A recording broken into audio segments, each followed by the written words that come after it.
안녕하세요. 푸른국어 국어사부입니다. 오늘은 많은 학생들뿐만 아니라 어머님들께서도 많이 질문하시는 것 중에 하나인데요.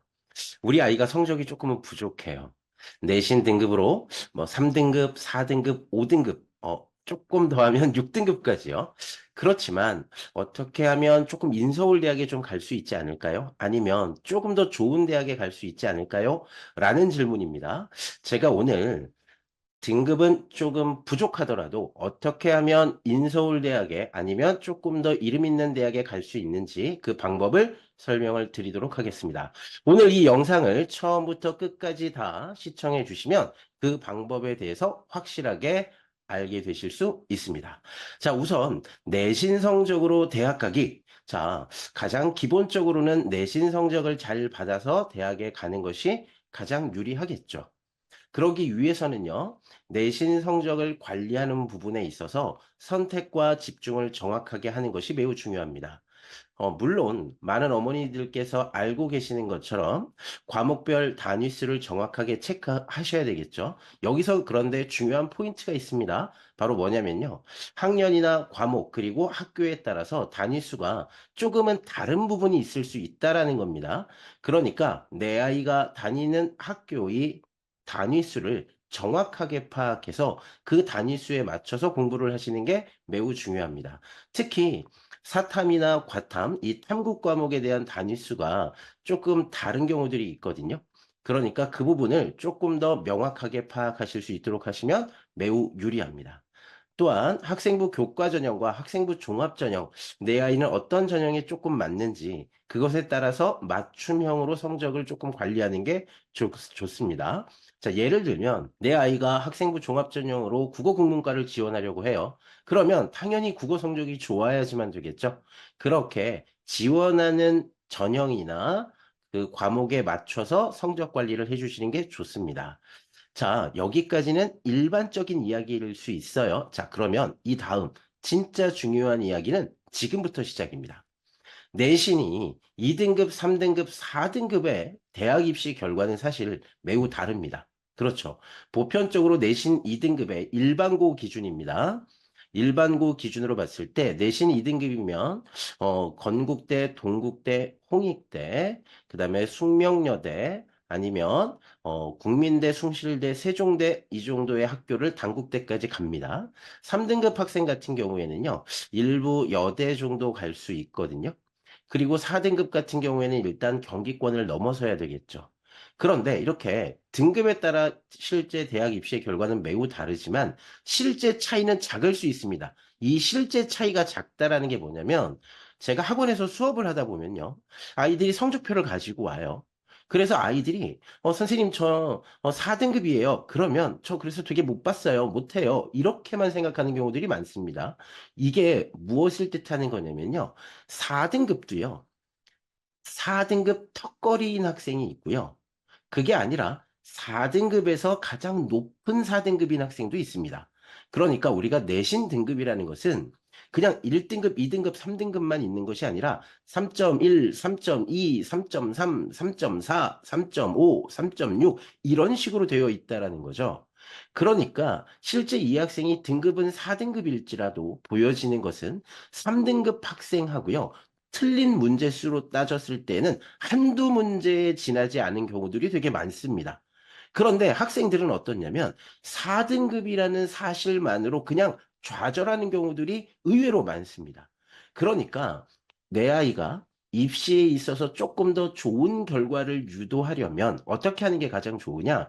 내 아이가 틀린 개수와 등급의 간의 분포를 정확하게 조금 파악하셔서 내 아이에게 희망을 주는 게 되게 좋습니다. 아, 너가 4등급이기는 하지만 4등급 중위권이야. 3등급 학생하고는 두 문제 정도밖에 차이가 안 나네?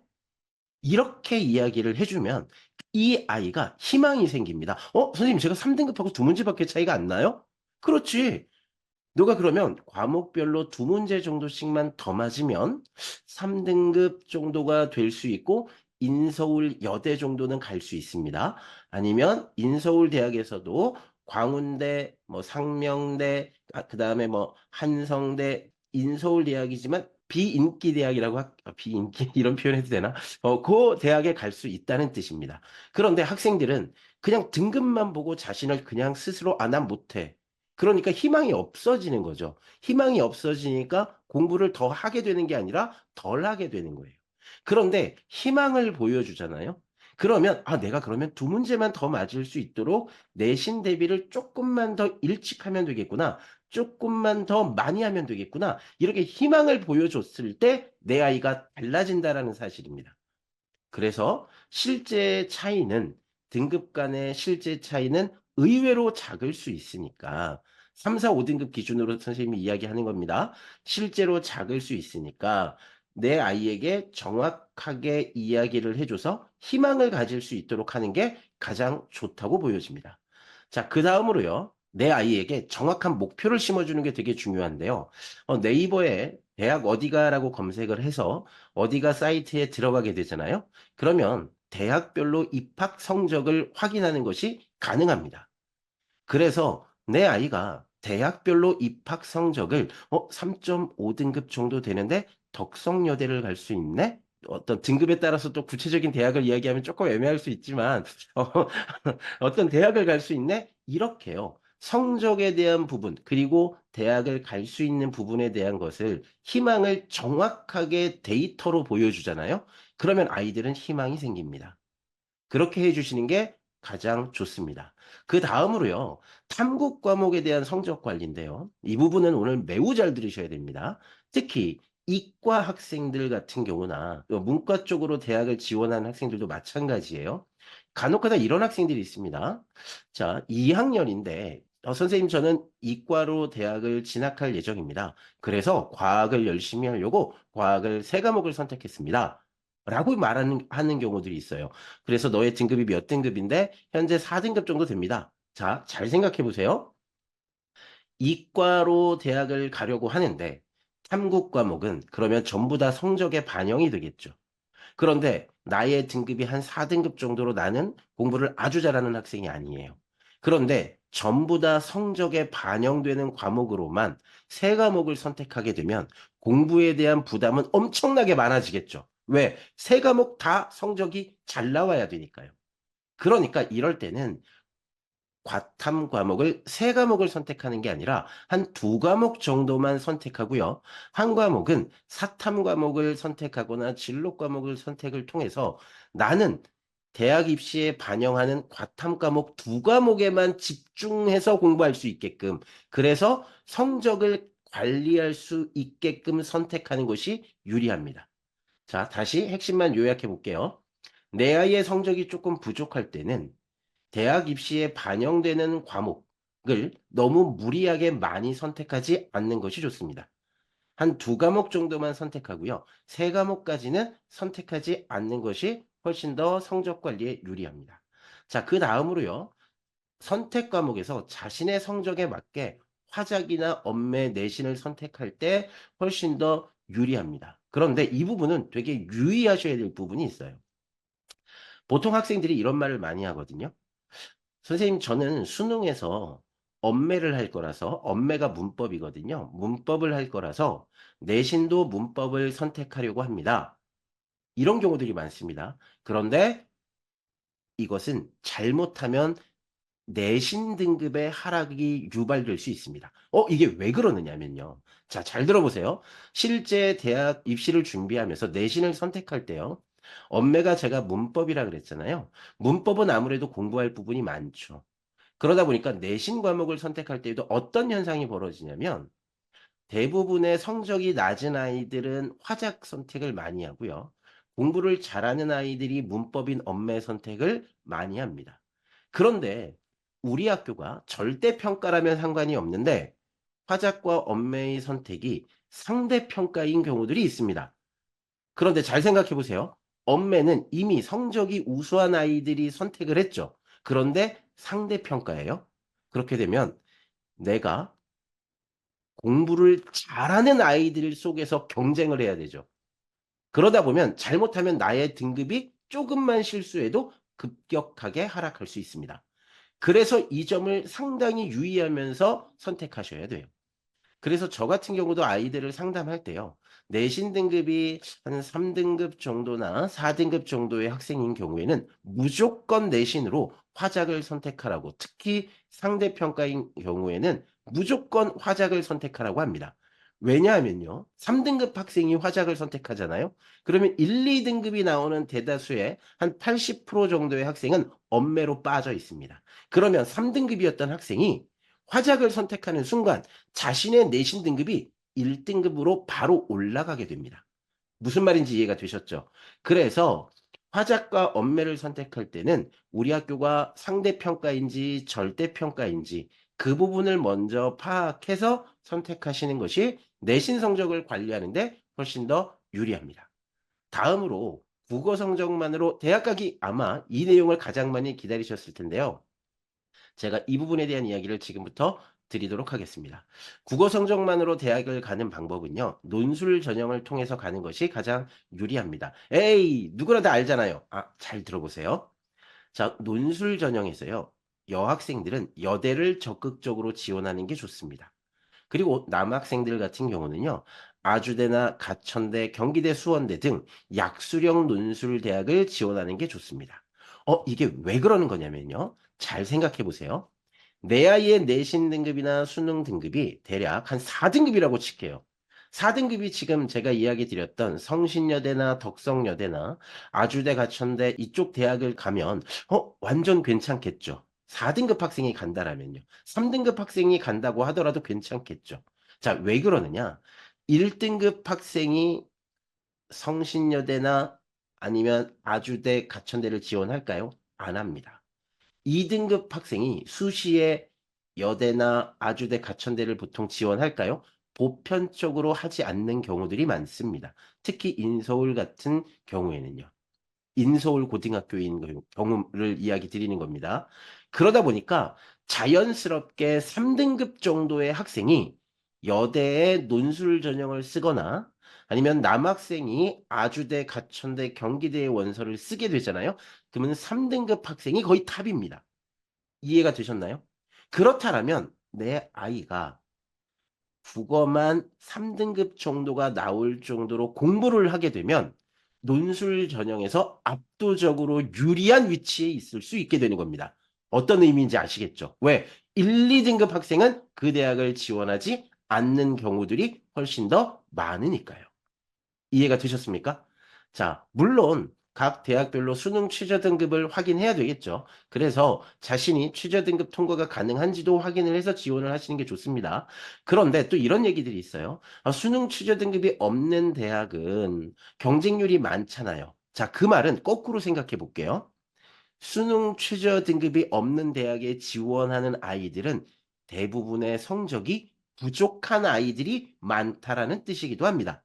그렇기 때문에 내 아이의 국어 성적을 정확하게 3등급 정도만 될 수 있도록 해준다라면 내 아이가 논술 전형으로 여대 쪽을 지원한다거나 아주대, 가천대, 경기대, 수원대 이런 쪽의 약수령 논술까지 포함해서요. 지원하게 되면 합격할 확률이 매우 높아지게 되는 겁니다. 각 대학교 입학처 사이트가 있습니다. 예를 들어 서울대학교다 그러면 서울대학교 입학처 이렇게 있죠. 경기대학교다. 경기대학교 입학처 이렇게 네이버에 검색하면 입학처 사이트 안에 기출 문제와 예시 답안을 확인하는 것이 가능합니다. 서울대는 논술이 없습니다. 자, 그 예시 답안을 확인하는 게 가능한데요. 예시 답안을 확인해서 한 번쯤 문제를 풀어보면 훨씬 더 아이에게 자신감을 심어줄 수 있습니다. 자, 그다음이요. 그러면 이렇게 하기 위해서는 평소에 어떻게 관리하는 것이 좋으냐? 국어 내신 공부는 당연히 열심히 하셔야 되는 게 맞고요. 수능 같은 경우에는요. 비문학을 중심으로 지문을 분석하는 훈련을 꾸준히 해 주시는 게 좋습니다. 그리고 각 대학교의 입학처 사이트에서 제가 기출 문제를 다운로드 받아보라고 했잖아요. 자, 기출 문제를 한번 읽어 보시고요. 각 대학교의 예시 답안도 같이 있습니다. 예시 답안도 한번 읽어 보세요. 먼저 글을 먼저 쓰지 마시고 예시 답안을 먼저 읽어 보고 나서 글을 한번 써 보세요. 예시 답안을 읽어 보고 나서 글을 쓰면 훨씬 더 자신이 글을 쓰는데 자신감이 붙을 수 있습니다. 그렇게 2번, 3번 정도 예시 답안을 먼저 보고 나서 글을 써 보잖아요. 그러면 '의외로 이거 생각보다 좀 할 만한데?' 이런 생각이 많이 듭니다. 그리고 나서 어떻게 해야 되느냐. 고등학교 2 학년 겨울방학 기준으로 제가 이야기를 드리면 일 주일에 1회 정도만 기출문제 읽고 예시 답안 읽고 직접 써 보기요. 그러면 한번 써 보고 나서 자신이 쓴 글을 다시 한번 좀 읽어 보고요. 그다음에 예시 답안이랑 다시 한번 맞춰 보고요. 그리고 나서 리라이팅을 다시 1회 정도 하면 가장 좋습니다. 리라이팅이라는 것은 자신이 썼던 글을 다시 한번 글을 써 보는 걸 말하는 겁니다. 그러면 일 주일에 이렇게 한 번 쓰고 리라이팅 한 번 하고 이렇게 해서 두 번을 쓰게 되잖아요. 그러면 논술로 대학에 합격할 확률이 매우 높습니다. 자, 제가 또 이 말을 하면 학생들이 이런 말을 합니다. 어머님들이나. 고3인 재학생이 논술로 대학을 합격하는 경우가 많지 않다고 하던데요. 맞습니다. 근데 제가 실제로 수업을 해 보니까 왜 많지 않느냐? 실제 재학생들이요. 논술을 쓰라고 하잖아요. 일 주일에 하나 쓰는 것도 힘들어합니다. 학원에 와서 일 주일에 한 번 겨우겨우 씁니다. 그러니까 실제로는 일 주일에 한 번도 제대로 쓰지 않는 경우들이 훨씬 더 많습니다. 제가 아까 이야기 드렸죠. 리라이팅까지 해서 일 주일에 두 번만 꾸준하게 쓰잖아요. 거의 대다수가 합격할 확률이 압도적으로 높아집니다. 실제 제 경험에 비추어서 이야기를 드리는 거니까요. 그렇게 꼭 연습하시면 좋습니다. 또 이런 질문 많이 합니다. "예시 답안을 꼭 읽어 봐야 되나요?" 자, 예시 답안은요. 처음에는 읽어 보는 게 좋습니다. 왜 그러냐면요. 예시 답안을 안 읽어 보고 그냥 쓰려고 하면 매우 어렵게 느껴져요. 그런데 예시 답안을 읽어 보고 쓰잖아요. 그러면 의외로 쪼끔 더 쉽게 느껴집니다. 그렇게 최소 10 회에서 20회 정도만 연습을 하고요. 겨울방학부터 시작했다고는 전제합니다. 10 회에서 20회 정도만 연습하시고 그리고 나서부터는 예시 답안을 읽지 않고 쓰셔도 가능합니다. 아시겠죠? 자, 여기까지 제가 오늘요. 내 아이 성적이 쪼끔 부족해도 어떻게 하면 인서울대학에 갈 수 있는지 내신 성적을 통해서 인서울대학에 가는 방법과요. 국어 성적만으로 인서울대학에 가는 방법 이 두 가지 설명드렸습니다. 여러분 모두 파이팅해서 반드시 꼭 인서울대학에 갈 수 있도록 하십시오. 감사합니다.